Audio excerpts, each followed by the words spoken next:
guys, welcome back to Kewes ParaXplore slash the Paraboos. Oh yeah, new equipment, new camera, you can't see me hiding. So today we are at a very cool place. We're going to investigate as well. Shh. We are at the Tower of London. Yeah, baby. So we're going to show you around. We're going to do some necrophonic and stuff, and yeah, see how we get on. It is Saturday, so obviously it is busy. A lot of people here, but we're going to do our best. We hope you guys enjoy, and yeah, let's get into it. I've been separated from the torso. Notice, I picked this gentleman's head up by his hair. What would I have done? He was a bold man. Ears, no. Nose, far too cute. Preferred, I selected. Are you ready for this? And the best part about that, ladies and gentlemen, is he can play at the eyes. Fortunately, this young man's got a good head of hair. And as the executioner did back then, he would hold it aloft. He would then turn to the crowd and proclaim, "Behold, the head of a traitor! So die all traitors! God save the king!" At this moment in time, the crowd gathered around would go wild with excitement.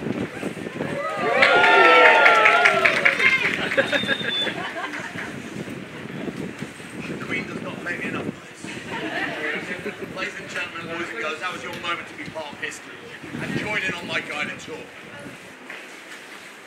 We're going to do that again. Oh, you are not awake. Won't betide anybody who does not join in. The executioner would hold the head up high, turn to the crowd, wait for it, and proclaim, "Behold, the head of a traitor! So die all traitors! God save the king!" Yay! Louder! God save the king! Yay!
The Tower of London, officially Her Majesty's Royal Palace and Fortress of the Tower of London, is a historic castle on the north bank of the River Thames in central London.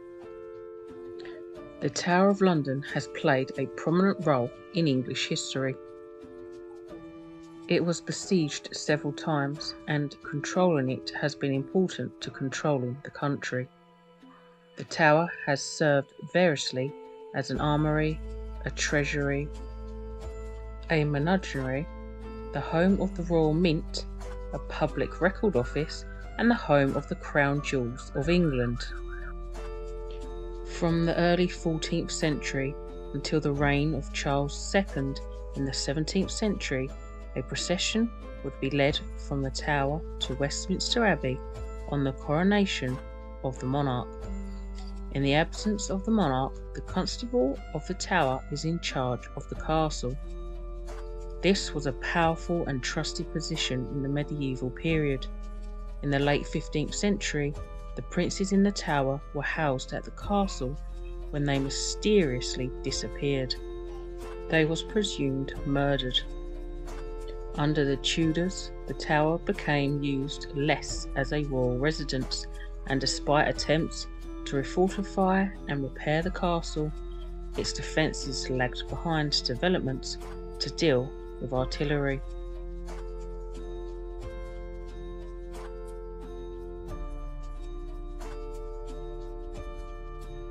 The zenith of the castle's use as a prison was 16th and 17th centuries, when many figures who had fallen into disgrace, such as Elizabeth I before she became Queen, Sir Walter Raleigh and Elizabeth Throckmorton were held within its walls.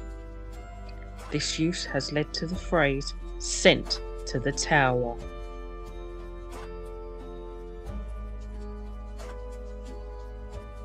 Despite its enduring reputation as a place of torture and death, popularised by 16th century religious propagandists and 19th century writers, only 7 people were executed within the tower before the world wars of the 20th century.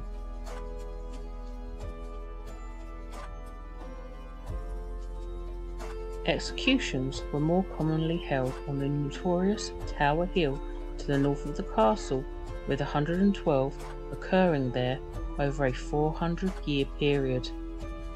In the latter half of the 19th century, institutions such as the Royal Mint moved out of the castle to other locations, leaving many buildings empty.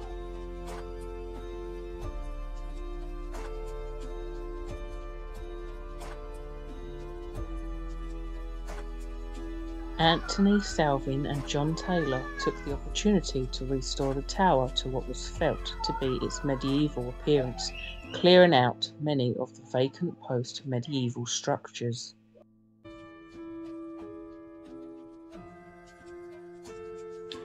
In the First and Second World Wars, the tower was again used as a prison and witnessed the executions of 12 men for espionage. After the Second World War, damage caused during the Blitz was repaired and the castle reopened to the public. Today, the Tower of London is one of the country's most popular tourist attractions.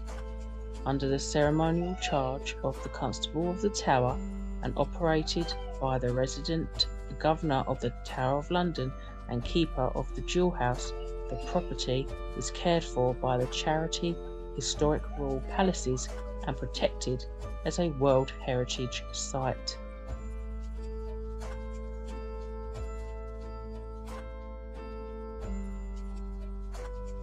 The tower was oriented with its strongest and most impressive defences overlooking Saxon London, which archaeologist Alan Vince suggests was deliberate.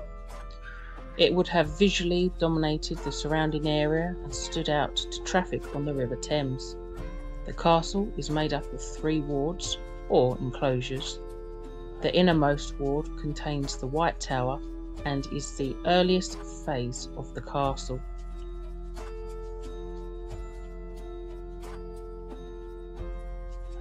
Encircling it to the north, east and west is the inner ward built during the reign of Richard I, 1189 to 1199.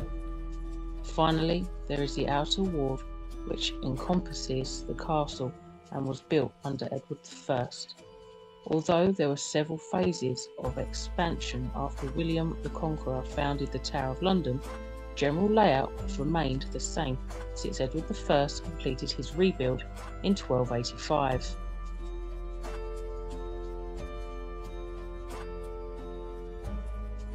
The castle enclosures an area of almost 12 acres, with a further 6 acres around Tower of London, constituting the Tower Liberties, land under the direct influence of the castle and cleared for military reasons.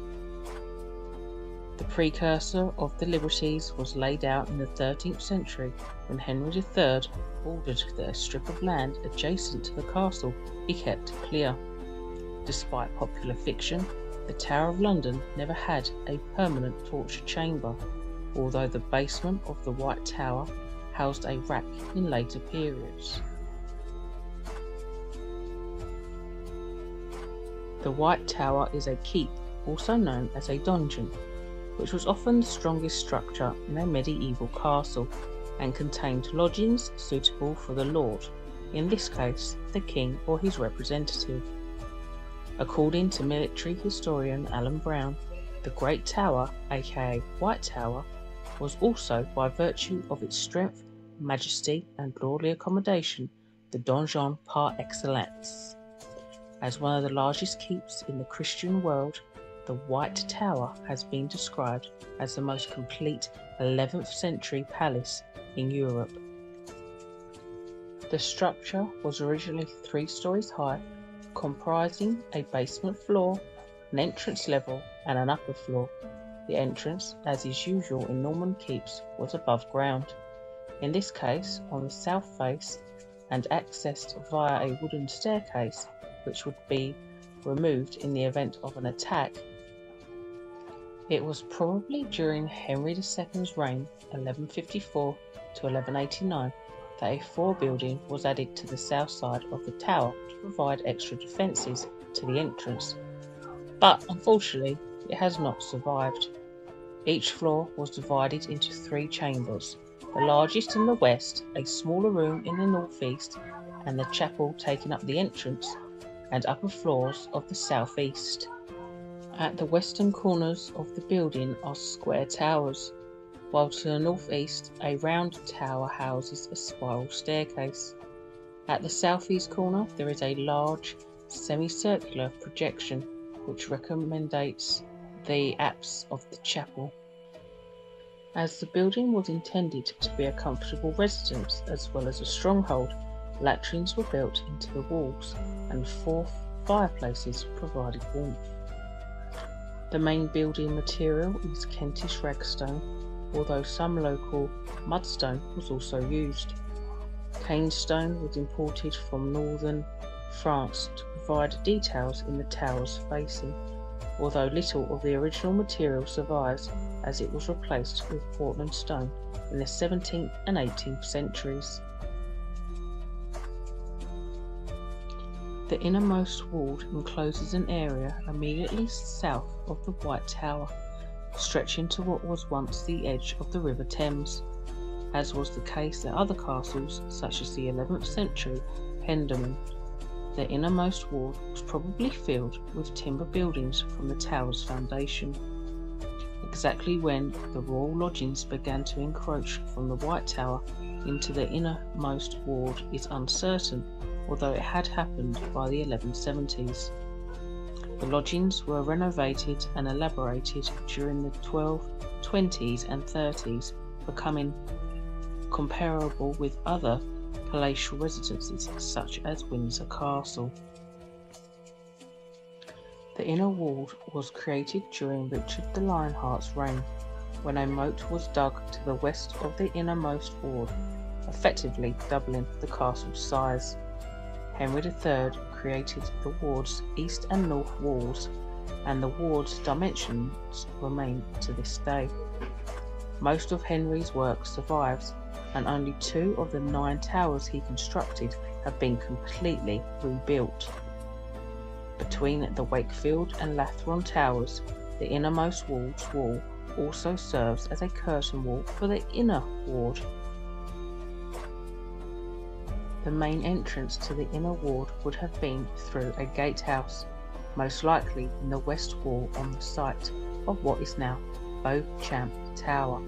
The inner ward's western curtain wall was rebuilt by Edward I. The 13th century Beauchamp Tower marks the first large-scale use of brick as a building material in Britain since the 5th century departure of the Romans. The Beauchamp Tower is one of the 13 towers that stud the curtain wall. While the towers provided positions from which flanking fire could be deployed against a potential enemy, they also contained accommodation. As its name suggests, Bell Tower housed a belfry, its purpose to raise the alarm in the event of an attack. The royal bowmaker, responsible for making longbows, crossbows, catapults, and other siege and hand weapons, had a workshop in the Bower Tower, a turret at the top of Lanthorn Tower, and was used as a beacon by traffic approaching the tower at night. The Bloody Tower was built at the same time as the inner ward's curtain wall, and as a watergate provided access to the castle from the River Thames. It was a simple structure protected by a portcullis and gate. The Bloody Tower acquired its name in the 16th century. and it was believed to be the site of the murder of the princes in the tower. Between 1339 and 1341, a gatehouse was built into the curtain wall between Bell and Salt Towers. During the Tudor period, a range of buildings for the storage of munitions was built along the inside of the North Inner Ward. The castle buildings were remodelled during the Stuart period. In 1663, just over £4,000 was spent building a new storehouse, now known as the New Armouries, in the Inner Ward. Construction of the Grand Storehouse north of the White Tower began in 1688, on the same site as the dilapidated Tudor range of storehouses. It was destroyed by fire in 1841. The Waterloo Block, a former barracks in the castellated Gothic rival style with domestic Tudor details, was built on the site and remains to this day, housing the crown jewels on the ground floor.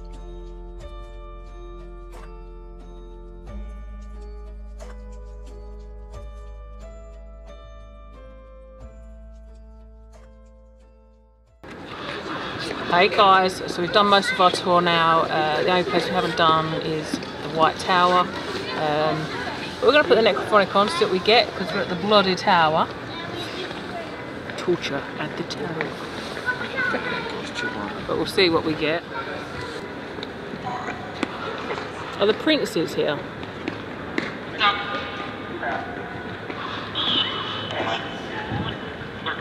Same woman. Were those your bodies they found? The remains? Can you tell us your names if you're the princes that died here?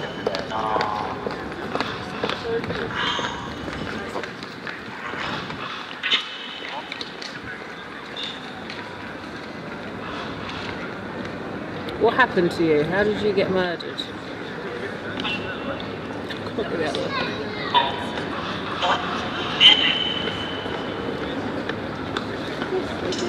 Were you murdered by someone that related to you? Someone you knew?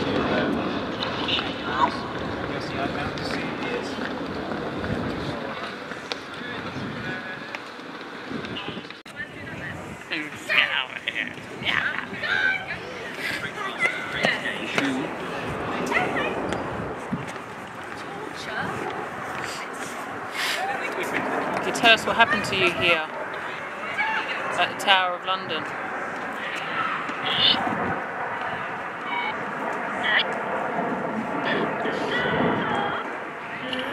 And Berlin, are you here?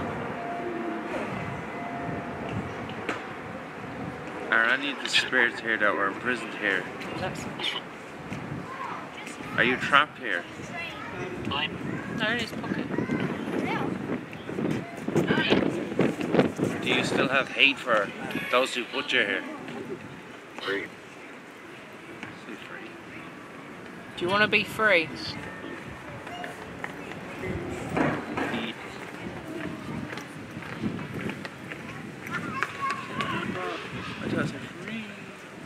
Yeah. Was it your bones that they found at the bottom of the tower?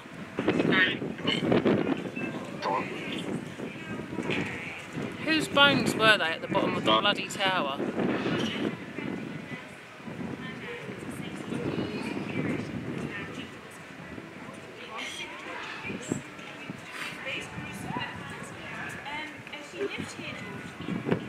Can you tell us their names?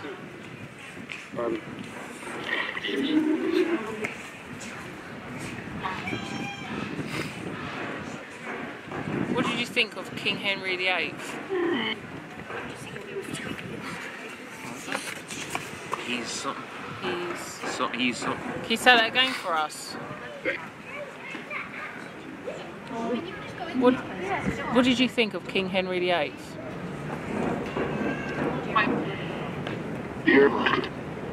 Pure hatred. That was a pure hatred. I was trying to figure out what he said. It sounded like pure hatred. Did you like him at all? Was he a fair ruler?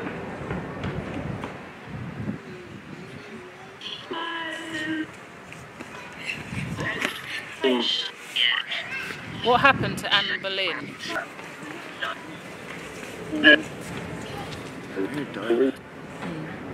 Were you executed in this tower?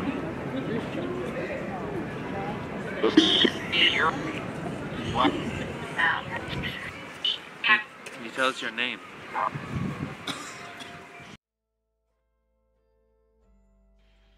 During the reign of Henry VIII, the tower was assessed as needing considerable work on its defences. In 1532, Thomas Cromwell spent over £3,000 on repairs and imported nearly 3,000 tons of cornstone for the work. Even so, this was not sufficient to bring the castle up to the standard of contemporary military fortifications, which were designed to withstand powerful artillery. Although the defences were repaired, the palace buildings were left in a state of neglect after Henry's death. Their conditions were so poor that they were virtually uninhabitable. In the 16th century, the tower acquired an enduring reputation as a grim, forbidding prison. This has not always been the case though. As a royal castle, it was used by the monarch to imprison people for various reasons. However, there were usually high-status individuals for short periods rather than common citizenry, as there were plenty of prisons elsewhere for such people. Contrary to the popular image of the tower, prisoners were able to make their life easier by purchasing amenities such as better food or tapestries through the lieutenant of the tower. As holding prisoners was originally an incidental role of the tower, as would have been the case for any castle, there was no purpose-built accommodation for prisoners until 1687, when a brick shed, a prison for soldiers, was built to the northwest of the White Tower. The tower's reputation for torture and imprisonment derives largely from 16th century religious propagandists and 19th century romanticists. Although much of the tower's reputation is exaggerated, the 16th and 17th centuries marked the castle's zenith as a prison, with many religious and political undesirables locked away. The Privy Council had to sanction the use of torture, so it was not often used. Between 1540 and 1640, the peak of imprisonment at the tower were 48 recorded cases of the use of torture, and their three most common forms used were the infamous rack, the scavenger's daughter, and the manacles. The rack was introduced to England in 1447 by the Duke of Exeter, the constable of the tower. Consequentially, it was also known as the Duke of Exeter's daughter. One of those tortured at the tower was Guy Fawkes, who was brought there on the 6th of November 1605. After torture, he signed a full confession to the Gunpowder Plot. Among those held and executed at the tower was Anne Boleyn. Although the yeoman warders were once the royal bodyguard, by the 16th and 17th century their main duty had become to look after the prisoners. The tower was often a safer place than other prisons in London, such as the Fleet, where disease was rife. High-status prisoners could live in conditions comparable to those they might expect outside. One such example was that while Walter Raleigh was held in the tower, his rooms were altered to accommodate his family, including his son, who was born there in 1605. Executions were usually carried out on Tower Hill rather than in the Tower of London itself, and 112 people were executed on the hill over 400 years. Before the 20th century, there had been 7 executions within the castle on Tower Green. As was the case with Lady Jane Grey, this was reserved for prisoners for whom public execution was considered dangerous. After Lady Jane Grey's execution on the 12th of February 1554, Queen Mary I imprisoned her sister Elizabeth. Later, Queen Elizabeth I in the Tower under suspicion of causing rebellion, as Sir Thomas Wyatt had led a revolt against Mary in Elizabeth's name. So we headed into the Crown Jewels. Unfortunately, you can't film or do any photography inside, so I'll read off the history.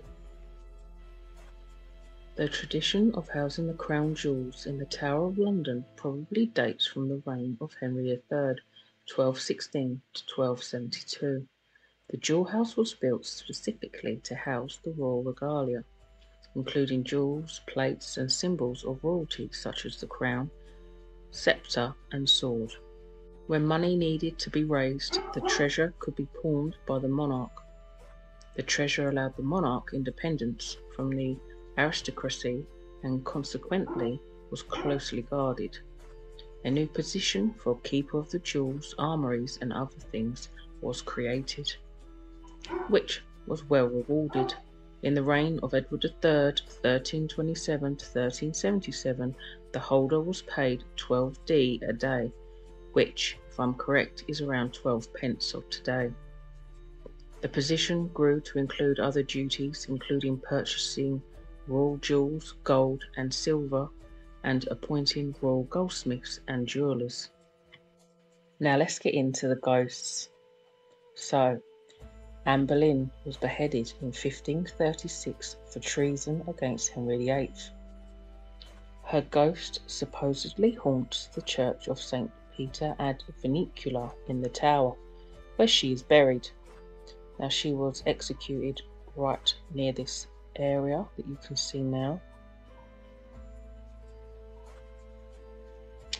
It has been said that she walks around the White Tower carrying her head under her arm.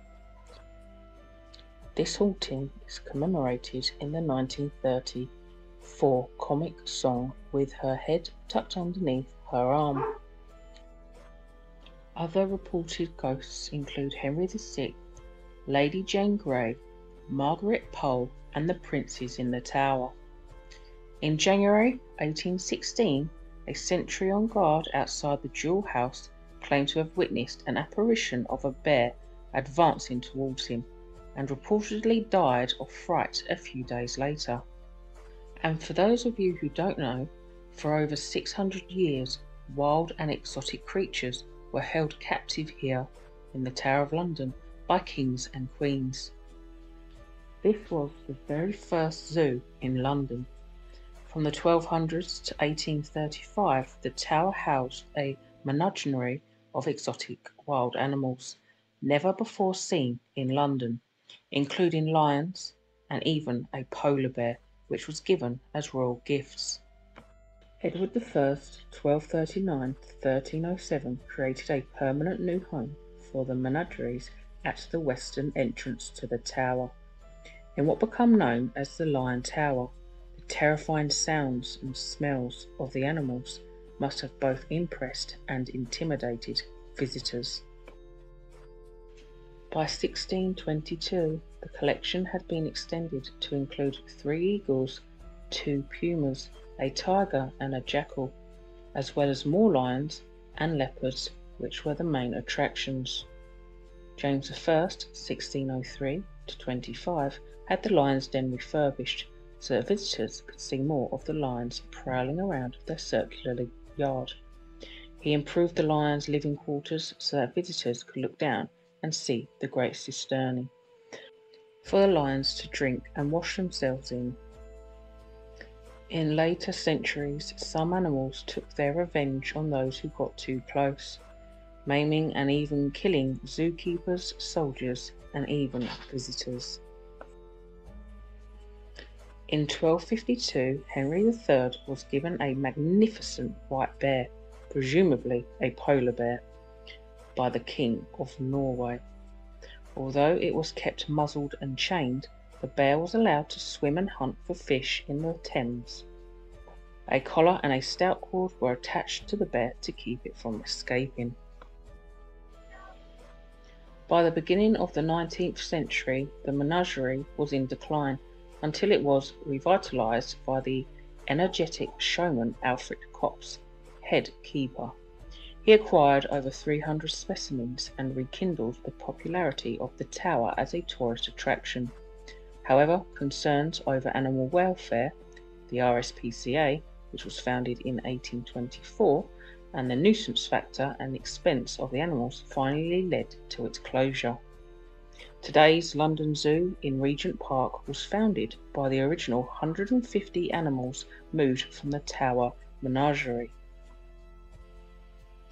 In 1826, the Constable of the Tower, the Duke of Wellington, dispatched 150 of the beasts to a new home in Regent's Park. The menagerie closed for good in 1835, with many remaining animals sold to other zoos or travelling circuses. The Lion Tower was later demolished. This picture here that I've just used is actually an imaged scene of the animals leaving the tower in the mid-1800s. Artist Kendra Haste was commissioned by Historic Royal Palaces in 2010 to create 13 galvanised wire sculptures, a family of lions, a polar bear, an elephant and a baboon troop that commemorate some of the inhabitants of the menagerie. These sculptures are today displayed at the tower near the places the original animals were kept. So for now, let's get back to the ghosts. In October 1817, a tubular, glowing apparition was claimed to have been seen in the jewel house by the keeper of the crown jewels, Edmund Lenthal Swift. He said that the apparition hovered over the shoulder of his wife, leading her to exclaim, "Oh Christ, it has seized me!" Other nameless and formless terrors have been reported, more recently by night staff at the tower. Guy Fawkes was taken to the Tower of London after his part in a plot to assassinate James I at Parliament in 1605. Imprisoned in the Queen's house, Guy Fawkes was subjected to intense torture, as we had spoken about previously, likely on the rack in the White Tower dungeons. But can you hear his screams? Going over Anne Boleyn, so when Henry VIII broke with the Roman Catholic Church to set aside his first wife, Catherine of Aragon, and became the supreme head of his new church, the Church of England, Anne Boleyn became Henry's second wife. Just 3 years later, Anne was accused of adultery and taken as a prisoner by barge along the River Thames to the Tower of London, through the infamous Traitor's Gate. Anne was beheaded on the Tower Green and laid to rest in the Chapel Royal of St. Peter ad Vincula, the parish church of the Tower of London. Some 340 years later, a soldier reported seeing a light burning in the closed chapel. After climbing to a window to look within, the soldier is said to have seen a procession of knights and ladies led by a headless Anne Boleyn.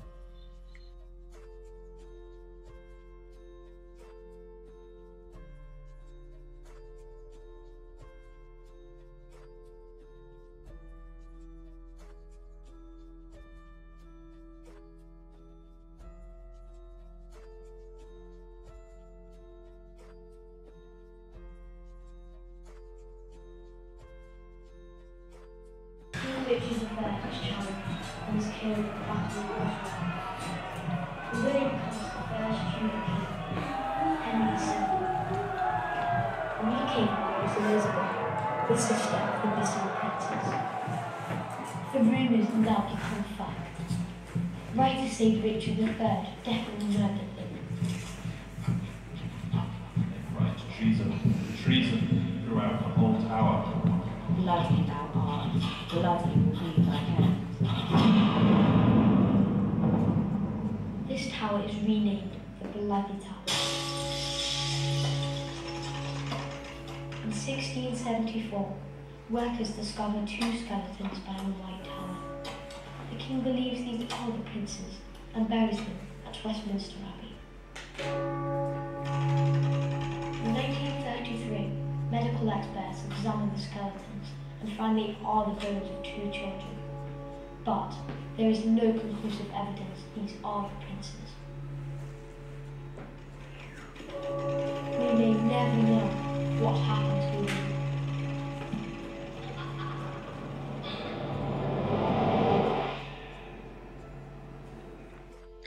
Henry VI was imprisoned in the Wakefield Tower of the Tower of London.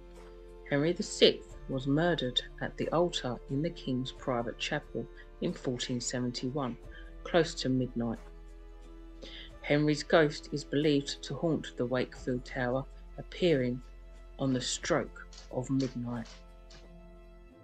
Sir Walter Raleigh, sent to the Tower no less than 3 times, explorer Sir Walter Raleigh was imprisoned by both Elizabeth I and James I, spending over 13 years in the Bloody Tower, during one confinement and attempting suicide.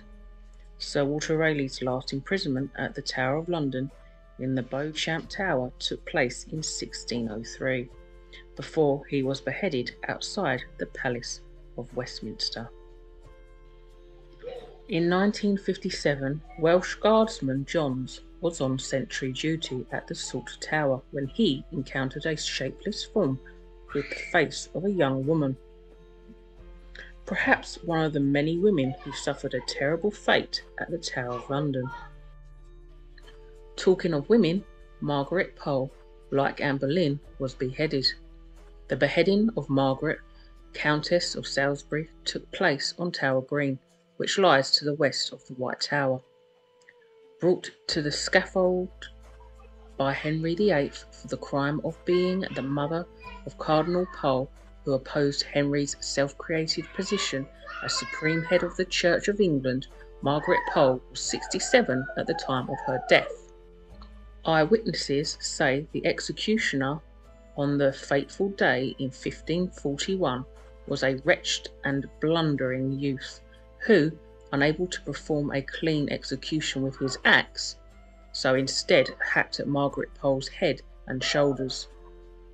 That eternal scream echoes through the towers today. The Tower of London is protected by the yeoman warders, nicknamed Beefeaters. In 1864, Captain J.D. Dundas observed a yeoman attempting to charge a whitish female figure with his bayonet. Chillingly, this apparition appeared in the courtyard where Anne Boleyn was beheaded. This apparition is called the White Figure.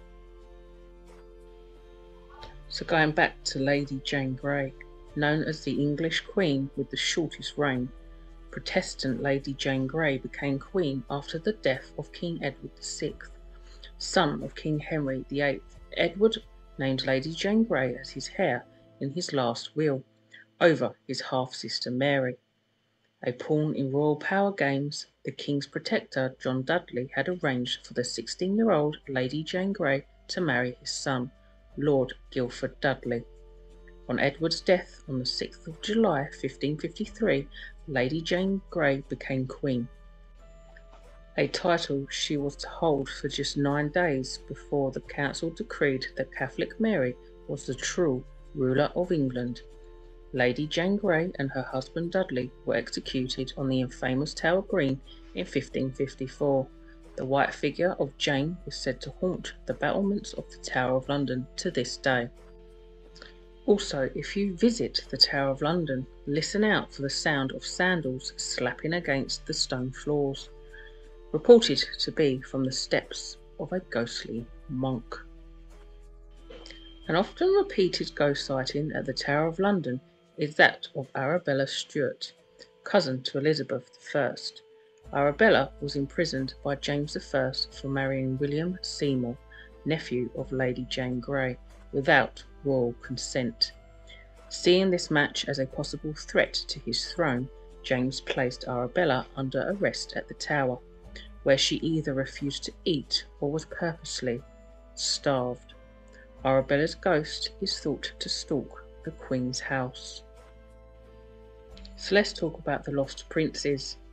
On the death of Edward IV, Edward's young son, 12-year-old Edward, became King Edward V under the protection of his uncle, the Duke of Gloucester. Wanting to take the crown for his own, the Duke of Gloucester imprisoned Edward and his young brother Richard in the Tower of London. Their mother, Elizabeth Woodville, took sanctuary at Westminster Abbey. After declaring young Edward illegitimate, the Duke of Gloucester became King Richard III, and Edward and Richard were never seen again. Believed to be murdered at the order of their uncle, the bones of 2 children were later found beneath a staircase in the Tower of London. Lastly is the Nameless Thing, a petrifying spirit which follows the guards of the tower as they walk their beat from the River's Sally portal entrance. So before the video ends, just want to go over the ravens of the Tower of London, as I didn't mention it earlier when you saw them in the video. So the ravens of the Tower of London are a group of at least 6 captive ravens. Now there is 7 in total, as they always keep 1 on reserve. Their presence is traditionally believed to protect the crown and the tower. A superstition holds that if the Tower of London ravens are lost or fly away, the crown will fall and Britain with it. So we hope you've enjoyed our little tour of the Tower of London. We couldn't get everywhere because I had an appointment elsewhere, but we are going back for a revisit in warmer weather. So we hope you enjoy the second visit, guys. More investigations there too. Hey guys, we finished our investigation at the Tower of London. We didn't get to do all of it because I had an appointment somewhere else in London. So if you enjoyed the video, we will go back and finish doing it and obviously do more investigations there. I have to use this camera. Like, ugh. But yeah, we hope you've enjoyed the video. Smash the like, let us know if we've missed anything down below. Comment down below. Yeah. Subscribe if you're new, and we shall see you very soon, guys. Goodbye.